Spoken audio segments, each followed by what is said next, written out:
அன்பு உறவுகளுக்கு வணக்கம். நாம் தமிழர் கட்சி துவங்கி 15 வருஷம் ஆச்சு. இந்த 15 வருஷத்துல எப்பவுமே வராத அளவுக்கு கிட்டத்தட்ட ஒரு கொஞ்ச நாளைக்கு முன்னாடி பார்த்தீங்கன்னா, ஒரு 6 மாசமா தொடர்ந்து நாம் தமிழர் கட்சியிலிருந்து விலகி இந்த கட்சிக்கு போயிட்டாங்க. ஒட்டுமொத்தமாக கூடாரம் காலி. ஒட்டுமொத்தமாக இந்த தொகுதியிலிருந்து விலகி அப்படியே இன்னொரு கட்சிக்கு போயிட்டாங்க.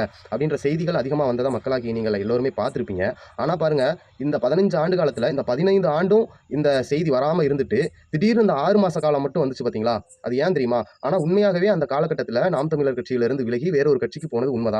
உண்மைதானா? போனவங்க அத்தனை பேருமே உண்மை இல்ல. ஒரு சிலர் போனாங்க. அவங்க கூட சேர்ந்து அவங்க கூட்டம் காட்டுறதுக்காண்டி நெறைய பேத்த சேர்த்து அப்படி ஊடகங்களுக்கு செய்தி குடுக்கணும் அப்படின்றதுனால குடுத்துக்கிட்டாங்க. ஆனா மற்றபடி நாம் தமிழர் கட்சியிலிருந்து பிரிஞ்சு போனவங்க, பிரிஞ்சு போகல அப்படின்னு நான் சொல்ல வரவே இல்ல. உண்மைதான் பிரிஞ்சு போனாங்க. அவங்க ஏன் பிரிஞ்சு போனாங்க? எதுக்காக பிரிஞ்சு போனாங்க? அப்படின்றத நான் விளக்கி சொல்லிர்றேன். அதாவது இந்த 15 வருஷமா நாம் தமிழர் கட்சி இயங்கிட்டு இருக்கு. அப்படி இயங்கிட்டு இருக்கும் பொழுது, நாம் தமிழர் கட்சிக்குள்ள வரவங்கள எல்லாம் நாங்க கட்சிக்குள்ள சேர்த்துக்கிறோம். சேர்த்துக்கிட்டு அவங்களுக்கான பொறுப்பையும் குடுத்துறோம். குடுத்து அவங்கள பயணிக்க வைக்கிறோம். அப்படி பயணிக்கும் பொழுது, ஒரு சில குப்பைகள் மட்டும், ஒரு சில எண்ணம் சரியில்லாத மனிதர்கள் மட்டும் என்ன பண்றாங்க?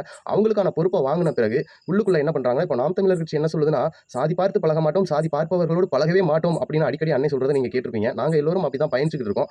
ஆனா, இந்த நாம் தமிழர் கட்சிக்குள்ள வந்த ஒரு சில குப்பைகள் மட்டும் என்ன பண்ணுதுன்னா, அவங்களுக்கான பொறுப்பை எங்கள் அண்ணன் போட்டு குடுத்த பிறகு, அந்த பொறுப்ப பயன்படுத்திக்கிட்டு, அந்த பகுதிகள்ல அவங்களுடைய சாதி பசங்களுக்கா பொறுப்ப போடுறது. அதாவது அடுத்து வரக்கூடிய பசங்களுக்கு, அவங்களுக்கான அந்த சாதி பசங்களுக்கான பொறுப்ப போடுறது. அதாவது சுத்தமா எந்த கட்சியுமே இருக்காது. அப்படி பார்க்கும்பொழுது எங்க கட்சிக்குள்ள சில குப்பைகள் இப்படி வந்துருது. அந்த குப்பைகள் இப்படியான வேலைகள தொடர்ந்து பார்க்க ஆரம்பிச்சுடுறாங்க. அது மட்டும் இல்லாம, இப்போ ஒரு மாவட்டம் இருக்கு. அந்த மாவட்டம் அந்த தொகுதியில வந்து சட்டத்திற்கு புறம்பா ஏதாவது ஒரு செயல் நடக்குது. ஒரு கனிம வள பொருட்களை திருடக்கூடிய இந்த வேலைகளை எல்லாம் யாராவது பார்க்குறாங்க அப்படின்னா, இந்த கட்சியினுடைய பொறுப்பின் பெயரை பயன்படுத்தி, நான் இந்த பொறுப்புல இருக்கேன்.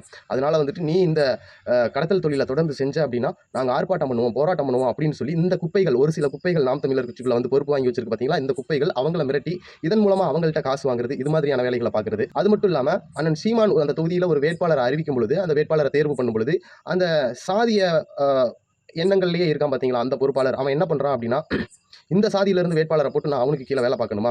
அதெல்லாம் நாங்க கேட்க மாட்டோம். எங்க சாதியில இருக்கிற வேட்பாளர தான் நீங்க போடணும் அப்படின்னு சொல்லி முரண்பாட்டுல ஈடுபடுறது. இப்படியான வேலைகளை தொடர்ந்து யாரெல்லாம் செஞ்சுகிட்டு இருக்காங்களோ, அந்த தகவல பூரா இங்க இருக்கிற தம்பிகள் நாங்கள் வந்து எங்களுடைய அண்ணனுக்கு கடத்திருவோம். அப்ப இந்த மாதிரியான தகவல் ஒட்டுமொத்தமா 234 தொகுதியில இருந்து சின்ன சின்ன விடயங்கள் இந்த மாதிரி தவறு செய்றாங்க அப்படின்னு அண்ணனுடைய காதுக்கு போகும் பொழுது, அப்பதான் அண்ணன் சீமான் என்ன முடிவு பண்றாரு? அட்ரா தூக்குறான்ட்டு 234 தொகுதிக்கும் சுற்றுப்பயணம் போறாரு. எல்லா பேத்தையும் ஒண்ணா கூப்பிட்டு உட்கார வச்சு என்ன பிரச்சனை ஏதுன்னு சொல்லி கேட்கும் பொழுது நேருக்கு நேரா வச்சு விசாரிக்கிறாரு. விசாரிக்கும் பொழுது இவன் இவன் இதை செய்கிறான். இந்த மாதிரியான வேலையெல்லாம் கட்சியை பயன்படுத்தி செய்யறான் அப்படின்னு நாங்க சொல்றோம். சொல்லும் பொழுது அவர் உடனே நடவடிக்கை எடுக்கல. அதுக்கும் ஒரு கால மாதம் எடுத்துக்கிறாரு. எடுத்துக்கிட்டு அவருக்குன்னு ஒவ்வொரு மாவட்டத்திலையும் ஒவ்வொரு தொகுதியிலையும் ஆள் இருப்பாங்க. அவருக்கு தகவல் கடத்துறதுக்கான ஆட்கள் இருப்பாங்க. அவங்க மூலமா விசாரிச்சு இதெல்லாம் உண்மையா அப்படின்றத அலசி ஆராய்ஞ்சு பார்த்து இந்த 234 தொகுதியிலும் எத்தனை பேர் இந்த மாதிரியான தில்லுமுள்ளு வேலைகளையும் திருட்டுத்தனமான வேலைகளையும் இந்த சாதிய கட்டுப்பாட்டில் அவன் அந்த பொறுப்பை பயன்படுத்தி ஒட்டுமொத்த நாம் தமிழர் கட்சியையும் அந்த மாவட்டத்தில் அவனுடைய கட்டுக்குள் வைக்கிறதுக்கான வேலையை எவனெல்லாம் செய்கிறானோ அவனை எல்லாம் அண்ணன் வந்து தூக்கணும் அப்படின்னு முடிவு பண்றாரு. அப்படின்னு தூக்க முடிவு பண்ணும்போது கிட்டத்தட்ட ஒரு 10 வருஷமா 12 13 வருஷமா அந்த கட்சியில பயணிச்சிருப்பான். அவனை டக்குன்னு நம்ம இப்படி கடிதத்தை கொடுத்து தூக்கிட்டோம்னா சங்கடம் அப்படின்றதுனால என்ன பண்றாருன்னா அவனை கண்டுக்காம விட்டுறாரு. இதுக்கு பேர் எங்க கட்சியை பொறுத்தளவுக்கும் கருணை கொலை அப்படின்றத அப்படி நாங்க சொல்லுவோம். கருணை கொலை பண்ணிடுறாரு. அதாவது கண்டுக்காம விட்டுறாரு. அப்ப அவன் என்ன பண்றான்? ஒரு மாசம் 2 மாசம் முயற்சி பண்ணி பார்க்கறான். அண்ணன்ட்ட பேசுறதுக்கு முயற்சி பண்றான். அண்ணன் அதற்கான வாய்ப்பை கொடுக்க மாட்டேன்றாரு அப்படின்றப்போ இவனுக்கு நல்லா தெரிஞ்சு போயிருது. இனிமேல் நம்ம நாம் தமிழர் கட்சிக்குள்ள இணைச்சிக்க மாட்டாங்க. வேற வேற பொறுப்பாளர்களை போட்டாங்க அப்படின்றத இவன் தெரிஞ்சுக்கிறான். இவன் தெரிஞ்சுக்கிட்ட பிறகு என்ன பண்றான்? கட்சியின் மேல கோபம் வருது. கோபம் வந்த உடனே என்ன பண்ணணும்? எங்களை எதிர்க்கணும். எங்களை எதிர்க்கணும் அப்படின்னா இவன் தனிப்பட்ட ஒரு ஆளா நின்றுட்டு எங்களை எதிர்த்தா தூக்கி போட்டு மிதிச்சு விடுவாங்கன்னு தெரியும். அதனால என்ன பண்றான்? இன்னொரு கட்சியில போறான். ஒரு திராவிட கட்சிக்குள்ள இணைஞ்சுக்கிறது. அவன் மட்டும் இணைய போகும்பொழுது அவனும் அவனை சார்ந்த சாதிய பசங்களுக்கு மட்டுமே இங்க பொறுப்பை போடணும். பொறுப்பை போட்டு வச்சிருக்கான் பாத்தீங்களா? இந்த பசங்களை பூரா ஒன்னா சேர்த்துக்கலாம். அப்புறம் அவங்க கூட சேர்ந்து சுத்துற கட்சியவே சாராத சில சல்லி பயிலுக்கு இருப்பாங்க இல்லையா? அவனை பூரா ஒன்னா சேர்த்துக்கிறான். ஒன்னா சேர்த்துக்கிட்டு என்ன பண்றான்? போய் உடனே பத்திரிகையாளர் சந்திப்பு நடத்துறான். நடக்கும்போது மொத்தமா நிக்கிறாங்க. நின்று அந்த ஒரு பத்திரிகையாளர் சந்திப்பை நடத்தி நாங்க ஒட்டுமொத்தமா நாம் தமிழர் கட்சியில பயணிச்சோம். நாங்க எல்லோருமே வெளியே வந்துட்டோம் அப்படிமா. அதுல கிட்டத்தட்ட பாத்தீங்கன்னா யார வந்து அண்ணன் கருணை கொலை செய்தாரோ, அதாவது இவன் இந்த மாதிரியான திருட்டு வேலைகள் எல்லாம் செய்யறான் அப்படின்னு அவனை யார் எப்படி கண்டுக்காம விட்டாரோ அவன் சார்ந்த சாதிக்கார பசங்களையும் அந்த பசங்களை சார்ந்த அந்தந்த ஊர்ல இருக்க பசங்களையும் கூட்டிட்டு போய் நிக்க வச்சு இப்படியான பத்திரிகையாளர் சந்திப்பை நடத்தி ஒட்டுமொத்தமா நாம் தமிழர் கட்சியிலிருந்து இப்படி பிரிஞ்சு போறாங்க. அப்ப நாம் தமிழர் கட்சிக்குள்ள ஏதோ ஒரு குறைபாடு இருக்கவும் தானே அந்த கட்சிக்காரனே போய் நாம் தமிழர் கட்சியை எதிர்த்து பேசுறான், எதிர்த்து பத்திரிகையாளர் சந்திப்பை நடத்துறான் அப்படின்னு மக்கள் மத்தியில கொண்டு போய் இந்த விஷயத்தை சேர்த்து மக்கள் மத்தியில நாம் தமிழர் கட்சிக்கு ஒரு கெட்ட பேரை ஏற்படுத்தி கொடுக்கணும் அப்படின்ற நோக்கத்துல தொடர்ந்து இவங்க எல்லாம் போறாங்க. ஏன் அந்த தொடர்ந்து அந்த 6 மாசம் குறிப்பிட்ட 6 மாசம் மட்டுமே அந்த செய்தி வந்துச்சுன்னா, அந்த 6 மாசம் தான் அண்ணன் 234 தொகுதிக்கும் சுற்றுப்பயணம் போறாரு.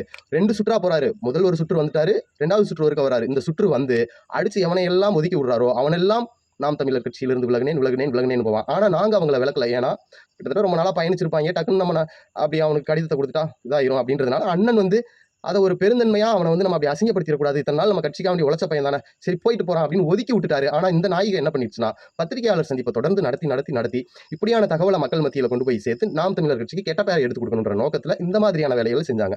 அப்படின்னா, இப்ப பார்த்தீங்கன்னா, இந்த 15 ஆண்டு காலமா இந்த மாதிரியான திருட்டு புத்தி கொண்டவனும், இந்த சாதிய புத்தி கொண்டவனும் நான் சொல்றத தான் கட்சி கேட்கணும், என் சாதிக்காரனை மட்டும் தான் நீங்க வேட்பாளரா அறிவிக்கணும் அப்படின்னு எவனெல்லாம் இருந்தானோ, அவனெல்லாம் 234 தொகுதியிலும் அந்த செய்திகள் வந்துட்டு இருந்த அந்த காலகட்டத்தில அண்ணன் 234 தொகுதிக்கும் சுற்றுப்பயணம் போய் தனித்தனியா ஒவ்வொரு தொகுதியையும் கூப்பிட்டு விசாரிச்சு பிரச்சனைகள் கேட்டு அறிஞ்சு அதுல நல்லது கெட்டது தெரிஞ்சு, இப்படிப்பட்ட குப்பைகள் இந்த 15 ஆண்டு காலமாக நாம் தமிழர் கட்சியில் எவ்வளவு குப்பைகள் சேர்ந்திருந்ததோ, அந்த குப்பைய பூரா அடிச்சு நொறுக்கி தள்ளி விட்டாரு.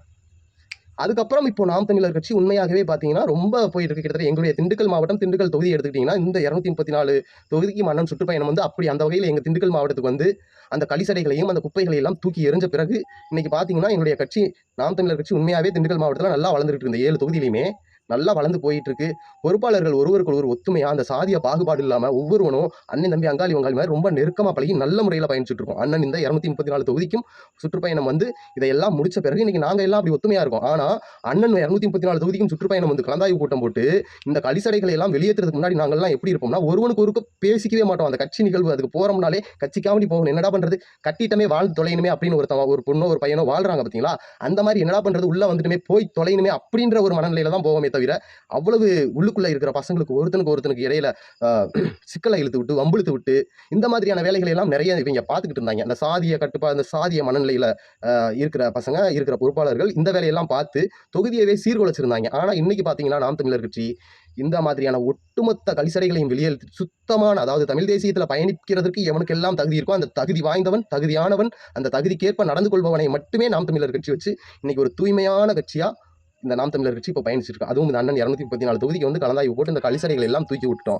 இப்படிப்பட்ட கழிசறைகள் தான் அந்த குறிப்பிட்ட ஒரு 6 மாசம் இப்படி பத்திரிகையாளர்கள சந்திச்சு நாங்க கூண்டோட போறோம். போறது ஒரு நாய் 2 நாயா இருக்கும். அந்த நாய் அது கூட சுத்திக்கிட்டு திரியும்ல. அந்த அந்த அந்த சாதிய சேர்ந்த அந்த சாதிய சேர்ந்த நாய்கள் எல்லாம் அந்த நாய்களை எல்லாம் ஒண்ணா கூப்பிட்டுக்கிட்டு பத்திரிகையாளர் சந்திப்பு நடத்தும்பொழுது மக்கள் மனசுல என்ன நினைப்பாங்க? ஐயய்யோ! நாம் தமிழர் கட்சியில ஏதோ தப்பு நடக்குது. அதனால தான் கட்சிக்காரனே வெளிய போயிட்டு இருக்கான். அப்படின்ற மாதிரி மக்கள் தவறா எங்கள புரிஞ்சுக்கிட்டாங்க. இப்ப நான் சொல்றது பொய்யா இருந்துட்டாலும் நீங்க பாருங்க.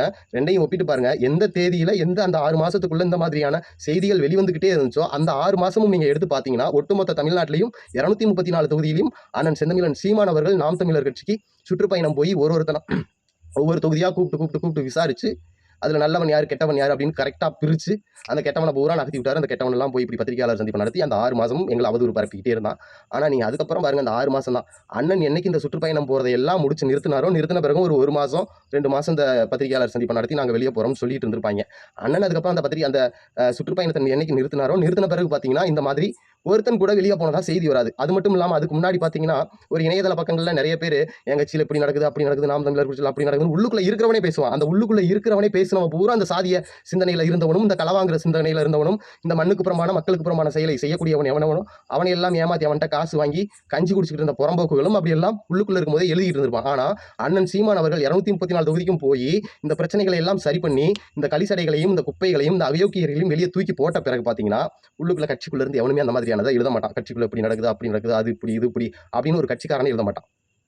ஆனா அதுக்கு முன்னாடி கட்சிக்குள்ள இருந்துகிட்டே கட்சிய பழிவாங்குற நோக்கத்துல இந்த நாய்க பூரா உள்ளுக்குள்ள இருந்துகிட்டே எழுதும்போது பாராடே நாம் தமிழர் கட்சிக்காரனே ஒருத்தன் கட்சியை பற்றி இப்படி எழுதுவானா, அப்படி அவன் எழுதியிருக்கானா அது உண்மையா தானே இருக்கும் அப்படின்னு பொதுமக்கள் நினைக்கணுமே அப்படின்றதுனால இந்த நாய்கள்லாம் உள்ளுக்குள்ள இருந்துட்டே இந்த வேலையெல்லாம் பார்த்துக்கிட்டு இருந்தாங்க. இப்போ அதுக்கப்புறம் நாம் தமிழ் கட்சி அதுக்கப்புறம் இப்போ நாம் தமிழர் கட்சி மிக தூய்மையான கட்சியா, தூய்மையான அண்ணன் தம்பி தங்கைகள் எல்லோரையும் வச்சு மிக சிறப்பா நல்ல வளர்ச்சியை நோக்கி போயிட்டு இருக்கு. ஆனா அதுக்கு முன்னாடி பாத்தீங்கன்னா கட்சியை வளர்க்குறமோ இல்லையோ, இந்த கட்சிக்குள்ள இருக்கிற பிரச்சனைகளுக்கு பஞ்சாயத்து தீர்த்து அதுக்கு கூட்டம் போட்டு அந்த கூட்டம் நடத்தும்போது அந்த கூட்டத்துக்குள்ள ஒரு பிரச்சனை உருவாகி அந்த பிரச்சனையை தீர்க்கிறதுக்கு இன்னொரு கூட்டம் போட்டு அந்த கூட்டத்தை போடும் அதுக்குள்ள இருந்து பல கிளைகள்ல பல பிரச்சனைகள் உருவாகி இப்படியே தான் இருந்தோம். ஆனா இன்னைக்கு உண்மையாகவே 234 தொகுதியிலையும் அண்ணன் வந்து கலந்தாய்வு கூட்டம் போட்டு இந்த நாய்களை பூரா காரி துப்பி வெளியே அனுப்பிச்சு விட்ட பிறகு இன்னைக்கு கட்சி உண்மையாகவே சீரும் சிறப்புமாக மிக அற்புதமா எங்களுடைய கட்சியை நாங்க வளர்த்துட்டு இருக்கோம். அந்த குறிப்பிட்ட 6 மாசத்துல மட்டும் எங்களை இப்படி எல்லாம் அவதூறு பரப்பணும் அப்படின்ற நோக்கத்துல இவங்க பண்ணதுதான். அந்த கட்சிக்குள்ள இருந்து நாங்க துப்பப்பட்ட எச்சிகள் தான் வெளியே போய் எங்களுக்கு கெட்ட பேர் எடுத்து தரதுக்கு இந்த மாதிரியான வேலையெல்லாம் பார்த்துக்கிட்டு இருந்தாங்களே தவிர மற்றபடி கட்சிகள் ஒண்ணும் இல்ல.